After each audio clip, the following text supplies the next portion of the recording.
സവാള അരിയുമാണ്.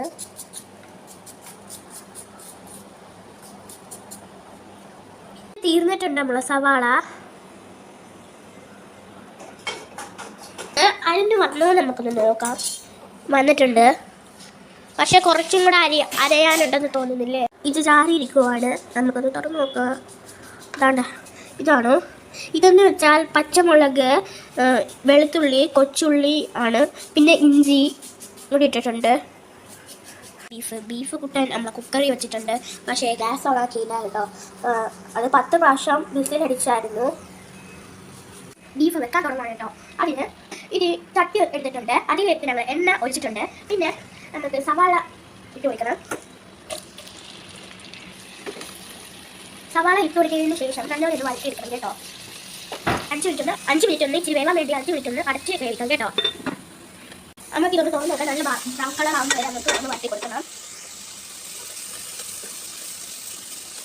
കുറച്ച് brown colour ആവുന്നുണ്ട് കേട്ടോ. എന്നിട്ട് വീണ്ടും നമുക്കൊന്ന് അടച്ചു വെക്കാം. സവാള ഇച്ചിരി ബ്രൗൺ ആകുമ്പോഴേ നമ്മൾ ടേസ്റ്റ് കൂടുതൽ വന്നു വന്നാലേ നമുക്ക് ടേസ്റ്റ് കൂടത്തുള്ളൂ കേട്ടോ. ഇത് നല്ലൊരു മൂത്ത് വരട്ടെ കേട്ടോ. നല്ലൊരു മൂത്ത് വന്നിട്ടുണ്ട് കേട്ടോ. അത് മൂത്ത് വന്നതിന് ശേഷം നമുക്ക് ചുമന്നുള്ളിയും മുളക് പ്രാവശ്യം ചേർത്ത് വെച്ചിട്ട് നല്ലോണം ഇറക്കി കൊടുക്കണം. ഇഞ്ചിയും വെളുത്തുള്ളിയുടെ എന്തൊരു മണമാണ് വരുന്നത്. ഇത് രണ്ടും വരണ്ട് വരുമ്പോൾ നമുക്ക് അത് മസാല കട്ട് ചെയ്താൽ കേട്ടോ. നല്ലോണം ഒന്ന് വരണ്ട് വന്നിട്ടുണ്ട്. എന്നിട്ട് മസാല കട്ട് ചെയ്താൽ ഇതാണ് നമ്മുടെ മസാല. നമ്മുടെ സ്പെഷ്യൽ മസാലയാണ് കേട്ടോ ഇത്.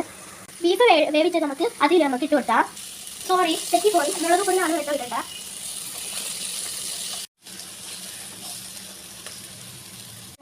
ഇനി നമുക്ക് നല്ലോണം വഴറ്റിയെടുക്കാം. ഇതിൻ്റെ സ്ട്രോക്ക് ഒന്ന് ഒഴിച്ചു കൊടുക്കാം. നല്ലോണം ഒന്ന് വന്നിട്ട് വഴറ്റിയെടുക്കാം. നമുക്ക് ബീഫ് ഒന്ന് ഇട്ട് കൊടുക്കാം. റെഡി ആയിട്ടുണ്ട് കേട്ടോ. ഇതാണ് ബീഫ്. നമ്മള നല്ല സൂപ്പർ ബീഫാണ് കേട്ടോ.